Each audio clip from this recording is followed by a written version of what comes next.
In the traditional approach to application development, you have multiple stakeholders, you may have the multiple departments and groups, and probably other vendors you outsource the development to.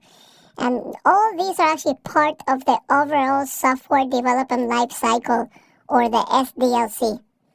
Most of us are actually familiar with the stages of application lifecycle management.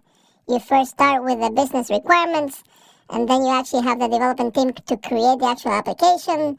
Someone else tests the application, like your QA team and so on, and then you actually put that application in production, right? So this approach is often fragmented by techniques. It's also fragmented by frameworks, different processes, different people. The tools are actually impacting the final product, especially in terms of features, the cost that it actually takes to develop the application, and all the different overheads, that you actually have, schedule, quality, performance, tons of other administrative overheads, right? Now, in today's environments, you actually have things like DevOps and cloud computing, so it's actually accelerating the way that you actually develop applications, just like we actually discussed in the previous lessons, right? So DevOps, or Development Plus Operations, is actually part of the SDLC of many organizations nowadays, right? Because DevOps offer a process and different frameworks with open source tools that actually integrates at all parts of the application lifecycle. And you're actually going to learn about DevOps later in the course, in more detail. Now, a lot of the landscape of modern web development is actually a compilation of great libraries and tons of web frameworks, right? The truth is that libraries and frameworks both end up being equally complex to work with. For example, nowadays you actually have frameworks like React, Angular, Ember, jQuery, Python with Flask and Django, Ruby on Rails, and many others, right? But why should actually you care about this if this is a web application penetration testing course, right? Well, you actually need to become familiar with all these key technologies in order for you to completely understand how applications can be abused, how you can actually break those applications, and how these frameworks can also introduce vulnerabilities to modern applications. In the past, a web application will look like this, right? So you have a front end that you will access with your web browser, what we typically, call the presentation layer.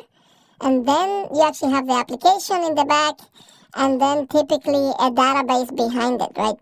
Nowadays, we have microservices where all these components are, in separate containers or separate Docker containers, right?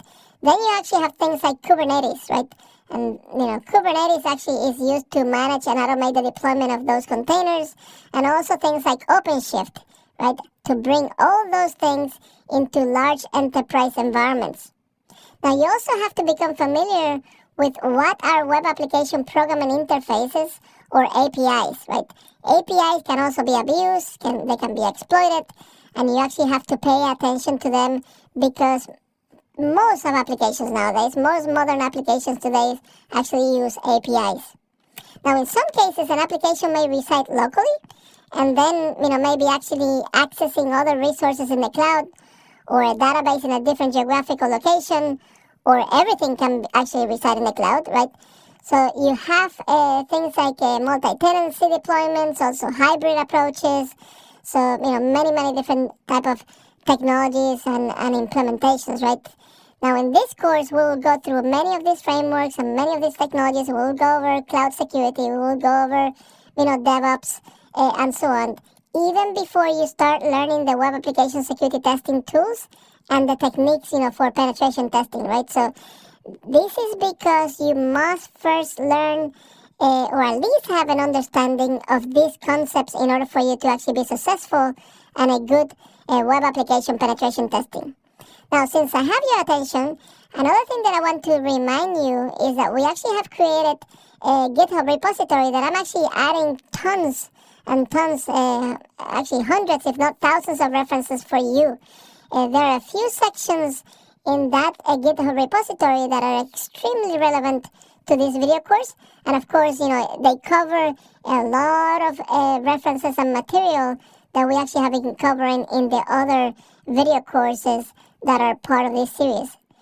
Here I actually have links to dozens of tools, blog posts, information about the underlying technologies, frameworks, and programming languages used in web applications, things like open source threat intelligence, other things like, reverse engineering, decompilers, and in some other, cases, things that can be extremely useful whenever it comes to penetration testing and anything around cybersecurity, right? So you can access this repository by just going to the rfhacking.org and then clicking on the GitHub repository link.